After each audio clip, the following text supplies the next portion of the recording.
ترمیم جو آئینی ہے نا جی، وہ اصل میں یہ دیکھا جائے کہ آتی کیوں ہے اور یہ کیوں آئی ہے۔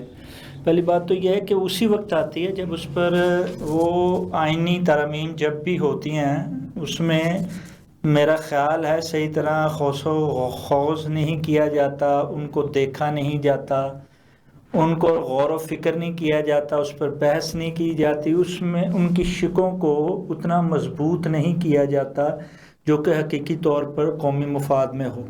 جب یہ چیزیں رہ جاتی ہیں تو پھر ان کو پورا کرنے کے لیے دوبارہ جو ہے یہ آئینی ترامیم جو ہے وہ لائی جاتی ہیں۔ اب کہتے ہیں کہ جی اس سے فرق کوئی نہیں پڑتا، فرق پڑتا ہے۔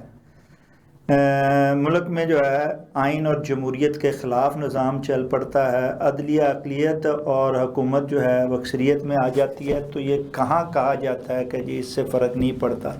اور عام طور پہ یہ جو کہا جاتا ہے کہ قومی مفاد کے لبادے میں جب ذاتی مفادات کی جو ہے وہ ترمیمیں لا کے منظور کروائی جاتی ہیں، اور سارے چاہے وہ اپوزیشن حکومتی ہو ارکان یا اپوزیشن ہو، اس میں ملی بھگت سے جب یہ منظور کروائی جاتی ہیں تو اس میں پھر نقصان جو ہے وہ تو پھر ساروں کا ہی ہوتا ہے۔ اب اس کا پتہ کب لگتا ہے؟ وہ اس وقت پتہ لگتا ہے جب حکومت اپوزیشن اور اپوزیشن حکومت میں آتی ہے، اس وقت یہ سارے بھید جو ہیں وہ کھل کر سامنے آ جاتے ہیں۔ اب رہی بات یہ کہ جی اس کے خلاف تحریک چلانے کا اعلان کر دیا گیا ہے، اور اس میں کہا یہ جا رہا ہے کہ جناب اس کا نعرہ جو ہوگا وہ یہ ہوگا کہ ایسے دستور کو ہم نہیں مانتے۔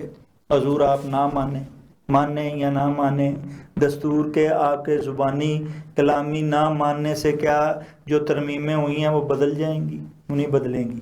اس کے لیے تو آپ کو باقاعدہ، جیسے کہ اسپیکر کہہ رہے تھے دونوں ایوانوں کے، کہ آپ کو چاہیے تھا کہ قانون کو آپ پڑھتے دیکھتے اور اس کے مطابق عمل کرتے ہوئے آپ کی پارٹی کے لوگ جو تھے وہ مجھے درخواست دیتے، اعتراضات جمع کراتے۔